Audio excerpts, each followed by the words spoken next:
যে জিনিসটা তুমি সবচেয়ে ভালোবাসো আল্লাহর জন্য সেটা ছেড়ে দিতে পারবে তো? হযরত আবু তালহা রাদিয়াল্লাহু তাআলা আনহুর মদিনায় অনেক খেজুর বাগান ছিল, কিন্তু এর মধ্যে বাইরুহা নামের বাগানটি ছিল তার সবচেয়ে প্রিয়।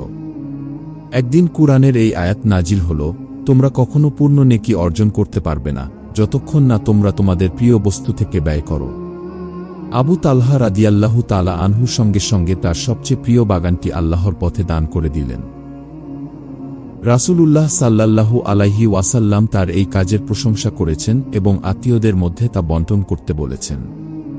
প্রিয় বন্ধুরা, যদি আপনার কাছে কথাগুলো ভালো লেগে থাকে তাহলে ভিডিওটিতে একটি লাইক করে দিন আর চ্যানেলটি সাবস্ক্রাইব করে রাখতে ভুলবেন না, কারণ আমরা সবাই মিলে একসাথে উম্মতের কল্যাণে এগিয়ে যাব ইনশাআল্লাহ। আমরা আল্লাহর জন্য কি ছাড়তে পেরেছি? মনে রেখো, আল্লাহর জন্য ছেড়ে দিলে কিছুই হারায় না, বরং আখিরাতের জন্য জমা হয়।